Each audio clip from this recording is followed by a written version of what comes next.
आज की इस वीडियो का टॉपिक है वैल्यूएशन ऑफ राइट।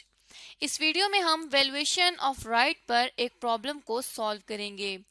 जैसे कि अपनी लास्ट वीडियोस में हम राइट इशू को जान चुके हैं कि राइट इशू क्या होता है, लेकिन अगर एक दफ़ा हम इसको रिवाइज करना चाहें तो जब भी कोई भी कंपनी अपने न्यू शेयर्स इशू करना चाहे तो वो अब सबसे पहले अपने एग्जिस्टिंग शेयर होल्डर्स को ये राइट देगी कि वो नए शेयर खरीद सकें। तो इसे कहते हैं राइट इशू, जो कि एग्जिस्टिंग शेयर होल्डर्स को नए शेयर इशू किए जाते हैं। इसको कहा जाता है राइट इशू। अब यहाँ पे जैसे कि लेट सपोज एक कंपनी है Ali limited company. Ali limited company जो है वो हम एज्यूम कर लेते हैं कि लैपटॉप्स का बिजनेस करती है और अब कंपनी को फंड चाहिए और कंपनी ये चाहती है कि कंपनी इक्विटी फाइनेंसिंग करे और मोस्टली कंपनी इक्विटी फाइनेंसिंग के लिए नए शेयर्स इशू करती हैं। अब यहाँ पे कंपनी ने इक्विटी फाइनेंस करानी है तो उसने उसके लिए ऑप्शन चूज किया है कि कंपनी राइट इशू करेगी। मतलब कंपनी नए शेयर जो हैं वो अपने एग्जिस्टिंग शेयर होल्डर्स को सेल करेगी। अब यहाँ पे कंपनी ने जो कंडीशन रखी है वो ये है कि हर वो शेयर होल्डर जिसके पास 4 शेयर ऑलरेडी पड़े हुए हैं उस शेयर होल्डर को एक नया शेयर इशू करेगी कंपनी। अब ये जो एग्जिस्टिंग, क्योंकि अब यहाँ पे हम देख सकते हैं कि यहाँ पे कहा गया है कि 4 पहले से हो, तो ये कंडीशन है एग्जिस्टिंग की कि ये शेयर होल्डर्स एग्जिस्टिंग होंगे, इनको एक नया शेयर मिलेगा जो कि न्यू इशू होगा। मतलब इनको यहाँ पर राइट मिल रहा है कि ये नए शेयर्स में हिस्सा खरीद सकते हैं। अब इस राइट को वैल्यू कैसे करना है ये हम इस वीडियो में सीखते हैं। तो यहाँ पे हमारे पास एक क्वेश्चन है जो कि है डिश कंपनी से रिलेटेड, और यहाँ पे कहा जाता है रिक्वायर्ड है कि कैलकुलेट करें वैल्यू ऑफ राइट। अब यहाँ पे क्वेश्चन बहुत छोटा सा है लेकिन हमने इसको टेक्निकली डील करना है। Dish company wanted to issue new shares and decided to make a right issue to existing shareholder in proportion of 3 share for every 4 held।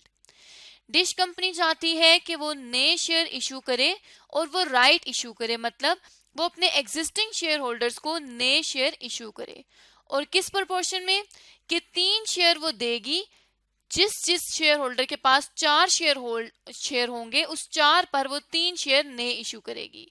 तो यहाँ तक हमें पता चल गया कि ये राइट इशू है और राइट रेशियो 3:4 है, मतलब 4 हो तो 3 मिलेंगे। इशू प्राइस गिवन है कि 150 रुपीज पर एक शेयर इशू हुआ है और मार्केट प्राइस भी गिवन है कि market price of right issue जो है वो है 200 रुपीज। मतलब नॉर्मली ये जो शेयर है ये 200 रुपए का चल रहा है, लेकिन जब शेयर इशू किए जाते हैं, जब राइट इशू किया जाता है तो कंपनी के शेयर की वैल्यू मार्केट प्राइस से एटलीस्ट कम से कम 15% जरूर कम होती है। तो यहाँ पर हमेशा कंपनी जब राइट इशू करेगी तो मार्केट प्राइस से लेस प्राइस में करेगी ताकि एग्जिस्टिंग शेयर होल्डर्स उसको खरीद सकें। तो अब हम इस क्वेश्चन को करना स्टार्ट करते हैं। यहाँ पे हम इसके सॉल्यूशन को परफॉर्म करेंगे जिसमें हमने कैलकुलेट करनी है वैल्यू ऑफ राइट।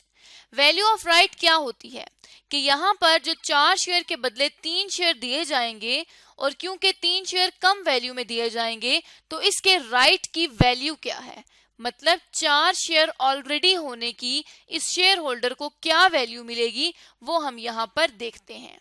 उसमें क्या होता है कि मार्केट वैल्यू ऑफ शेयर जो कि हमें ऑलरेडी गिवन है कि 200 रुपीज है और साथ ही साथ माइनस कर देनी है हमने उसमें से थ्योरेटिकल एक्स राइट प्राइस।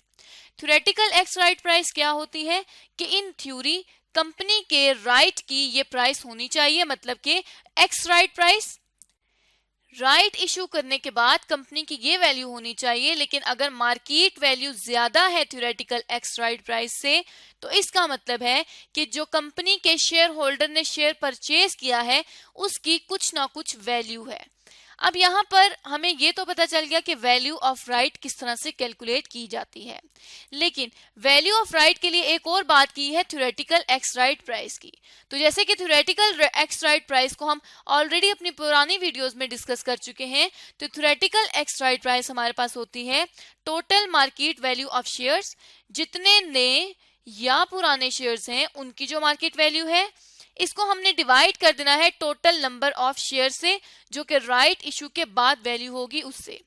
अब यहाँ पर हमने क्या करना है कि सबसे पहले total market value of share को कैलकुलेट करना है।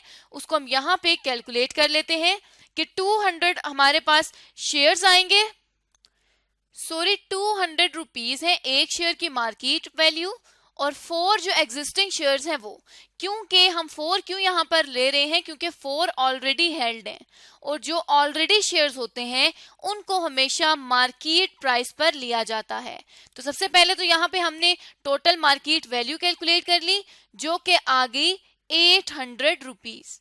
इसी तरह से ये तो हमारी total market value of existing shares है। अब यहाँ पे हम न्यू शेयर्स की वैल्यू कैलकुलेट करेंगे। उसके लिए क्या करेंगे कि हम देखेंगे कि वैल्यू ऑफ राइट इशू कितनी है, और राइट इशू के बारे में हम जानते हैं कि राइट इशू जो है वो कम पैसों में की गई है। 200 रुपए मार्केट वैल्यू है और 150 पर शेयर वैल्यू है, इशू प्राइस है। इसको वैल्यू भी कहते हैं, इशू प्राइस भी कहते हैं, एक्सरसाइज प्राइस भी कहते हैं। तो यहाँ पर 3 शेयर्स हैं। जब हमने 150 रुपीज को 3 शेयर्स के साथ मल्टीप्लाई किया तो ये वैल्यू आ गई 450। अब हम यहाँ पर देख लेते हैं कि total value of existing and old share क्या होती है। तो अगर टोटल वैल्यू देखी जाए तो उसके लिए हम 800 में 450 को प्लस कर देंगे, तो ये 1250 रुपीज की टोटल वैल्यू ऑफ शेयर्स आ गई। यहाँ पर हमारे पास total market value of shares calculate हो चुकी है। तो हम यहाँ पर लिख देंगे कि थ्योरेटिकल एक्स राइट प्राइस के लिए जो मार्केट वैल्यू आई है वो आ गई है 1250 रुपीज की, और हमने इसको 7 से डिवाइड कर देना है। 7 से क्यों? क्योंकि 4 हमारे पास एग्जिस्टिंग शेयर्स हैं, और अगर हम न्यू पर चलें तो न्यू 3 शेयर्स हैं, तो हमारे पास टोटल हो जाएंगे 7 शेयर्स। तो यहाँ पे 7 शेयर्स आ चुके हैं। अब यहाँ पे हमने क्या करना है कि थ्योरेटिकल एक्स राइट प्राइस के लिए 1250 को डिवाइड कर देना है 7 से। तो अब जब हमने इसको डिवाइड करेंगे तो थ्योरेटिकल एक्स राइट प्राइस आ जाएगी 21.43 रुपीज पर शेयर। सॉरी, ये पर शेयर नहीं है, ये हमारे पास थ्योरेटिकल एक्स राइट प्राइस आई है सिर्फ इस राइट इशू पर। अब ये टोटल वैल्यू आई है कि एक राइट की कितनी वैल्यू है। सॉरी, यहाँ पर हमने इसकी कैलकुलेशन को थोड़ा सा गलत परफॉर्म कर दिया है। 1250 को हम डिवाइड करेंगे 7 से तो ये 178.5714 रुपीज आ जाएंगे थ्योरेटिकल एक्स राइट प्राइस के। मतलब राइट इशू होने के बाद एक्चुअली इतने पैसे होने चाहिए थे थ्योरेटिकली अगर हम डेटा का एनालिसिस करें तो, लेकिन एक्चुअली जो मार्केट प्राइस चल रही है वो कितनी चल रही है। यहाँ पर अगर हम देखें तो 200 रुपीज मार्केट वैल्यू है और 178.57 को हम कंसीडर करेंगे कि ये थ्योरेटिकल एक्स राइट प्राइस है। जब हमने 200 में से 178.57 रुपीज को, जो कि थ्योरेटिकल एक्स राइट प्राइस है, इसको लेस किया तो वैल्यू ऑफ राइट जो आ जाएगी वो आ जाएगी 21.43। अब यहाँ पर अगर हम देखें तो अगर ये बात की जाए कि एग्जिस्टिंग कितने जो राइट है उसकी कितनी वैल्यू है, तो ये हमारे पास एग्जिस्टिंग राइट की वैल्यू आ जाएगी। अगर इसी तरह क्वेश्चन में कहा जाए कि न्यू राइट की वैल्यू निकालें तो उसके लिए हमने क्या करना होगा कि सिर्फ और सिर्फ यहाँ पे मार्केट वैल्यू नहीं, क्योंकि अभी राइट इशू की जो वैल्यू आ रही है हम वो लिखेंगे। तो इसके लिए हो जाएगा कि राइट इशू की वैल्यू में से लेस कर देनी है थ्योरेटिकल एक्स राइट प्राइस, तो कंपनी को पता चल जाएगा कि न्यू वैल्यू ऑफ राइट कितनी है।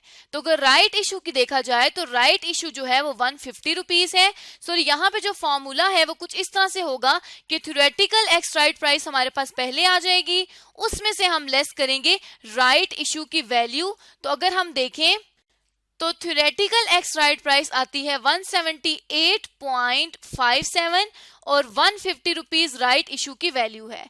तो एक्चुअली राइट इशू होने के बाद ज्यादा वैल्यू होनी चाहिए थी, लेकिन राइट इशू की वैल्यू जो है वो 150 है। तो इनके दरमियान में 28.57 रुपीज का डिफरेंस है, जो कि न्यू राइट की वैल्यू है। मतलब शेयर होल्डर्स के जो पुराने शेयर हैं, जो एग्जिस्टिंग शेयर हैं, जो कि 4 हैं, उनके ऊपर शेयर होल्डर को इतना राइट मिल रहा है, लेकिन अगर हम देखें कि उसके नए शेयर्स पर कितना मिलेगा तो वो उसको इतना मिल रहा है राइट की वैल्यू। तो इस तरह से आज की इस वीडियो में हमने जाना कि कोई भी ऑर्गेनाइजेशन राइट की वैल्यूएशन किस तरह से परफॉर्म कर सकती है।